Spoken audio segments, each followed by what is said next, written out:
Two streaks of fire tore across the night sky over the western deserts of Earth, screaming through the atmosphere like dying comets.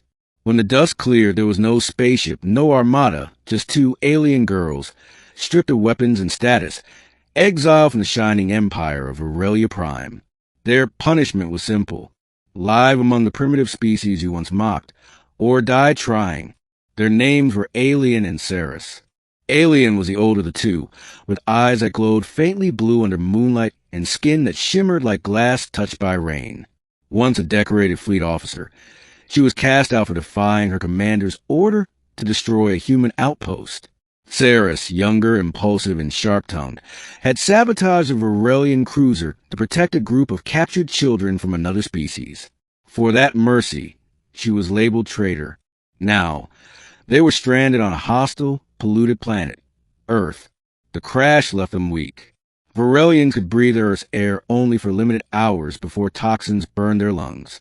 Their translator implants barely functioned, and when they stumbled upon a human settlement, a small desert town called Ridgepoint, they were mistaken for survivors of a meteor crash.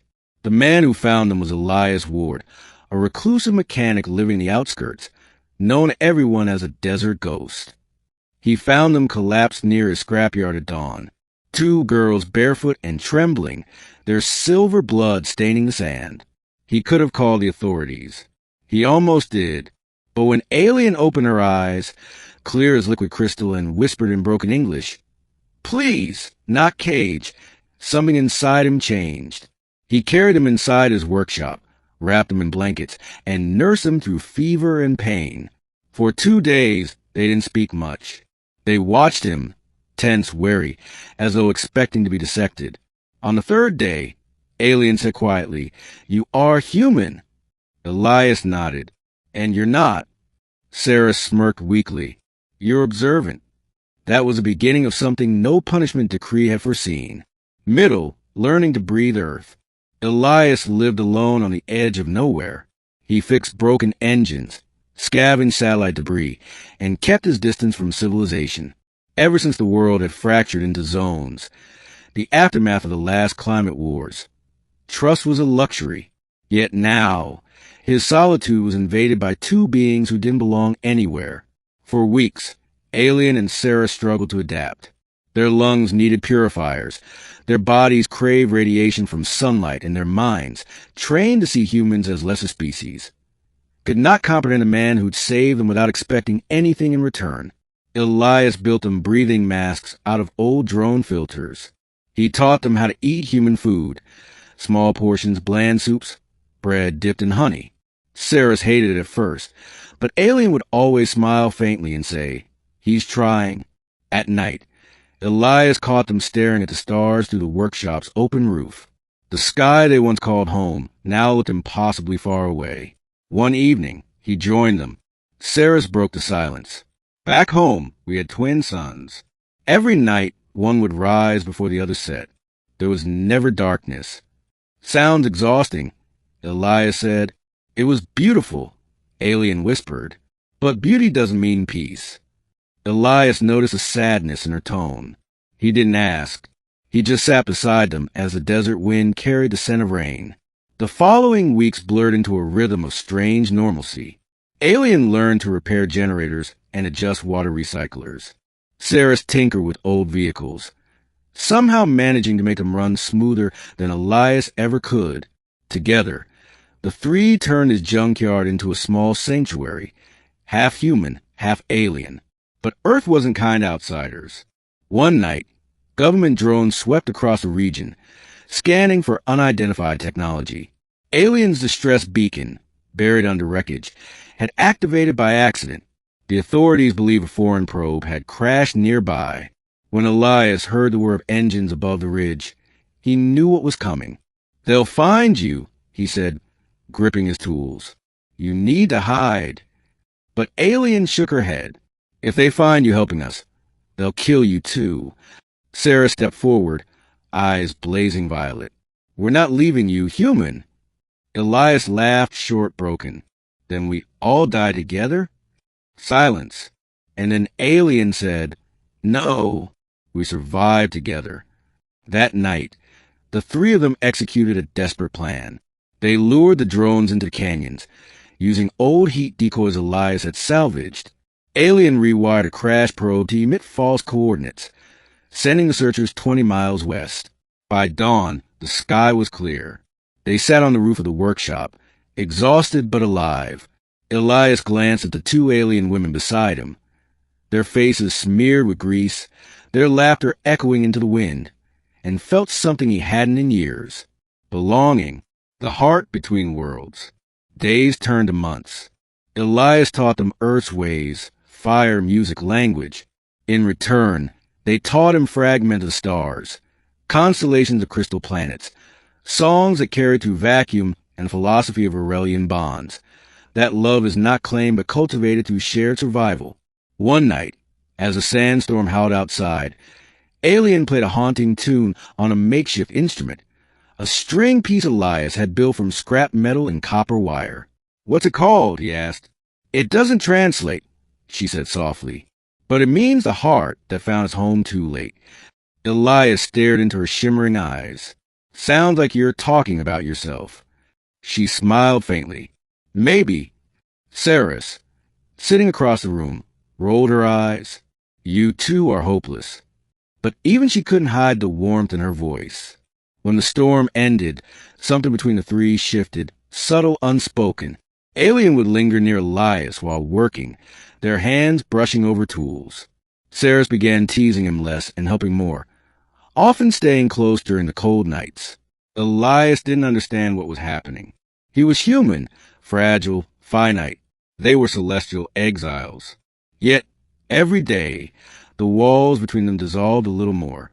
One evening, as the stars burned bright above, Alien finally said aloud, "Back home, love was forbidden for soldiers like us. Attachment was seen as weakness. But here, I think it's the only thing keeping us alive." Elias looked between her and Saris. Both alien, both wounded by a world that cast him out, and both looking at him with something deeper than gratitude. He exhaled shakily. "You don't need to love a human to survive." Saris stepped closer, her voice steady. "Maybe we don't, but we want to." The words hung in the air like a promise neither of them dared to break. The return of the Empire. 6 months after the crash, a new light appeared in the sky. Not a comet, not a drone, a Virelian retrieval vessel. It came silently, hovering above the desert, its blue radiance turning night into day. Alien and Sarah stood frozen as the ship's holographic message flared to life. "Exiles 442 and 443. You have served your term. Return to Virelia for reconditioning and reinstatement." The AI voice was cold, formal, the voice of civilization that had never forgiven mercy. Elias turned to them. "You can go home." Saris clenched her fists. "Home? That world wasn't home. It was a cage." Alien's eyes glistened. "But if we refuse, they'll send hunters. They'll destroy everything here." Elias looked at his workshop, the shelter they had built together, the life they'd forged in the ashes.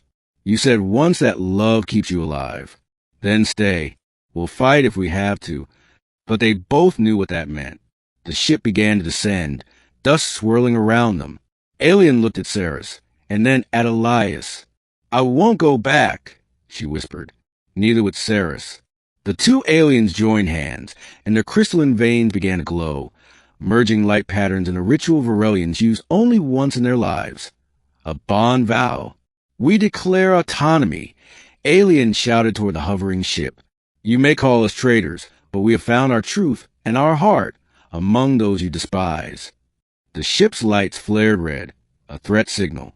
Elias grabbed his blaster rifle, an antique, barely functional, and stood between them and the beam of light descending from above. "I won't let you take them." For a moment, the desert was silent except for the hum of alien power. Then, against all odds, the ship withdrew. Maybe it was because Virelia didn't want open confrontation on a monitored human world. Maybe it was because the AI saw that the two exiles had already completed their punishment in spirit. Or maybe, just maybe, the universe allowed mercy to echo back once in a while. The ship vanished into the stars. Alien collapsed into Elias's arms.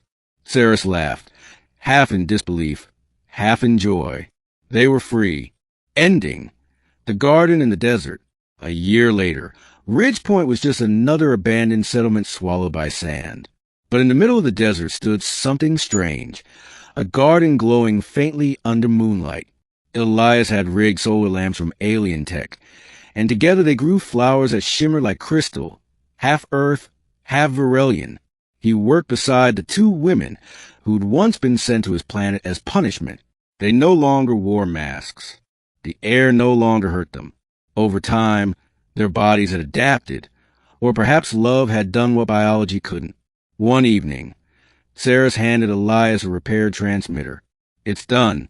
We could contact the stars again if we want to. He smiled. And do you? She shrugged. Not anymore. Alien touched his hand, her gaze soft. We found what we were searching for, even if we didn't know it. As the sun dipped below the horizon, the three of them stood together, human and alien, exiled and free, watching the twin afterglows of dusk fade into the stars. Elias whispered, "Guess the punishment worked." Alien smiled. "Yes, it taught us what no empire ever could." Saris tilted her head. "And what's that?" "That love," Alien said, "is the most powerful rebellion in the universe." The desert wind carried their laughter into the night. Three souls once bound by fate, now bound by choice.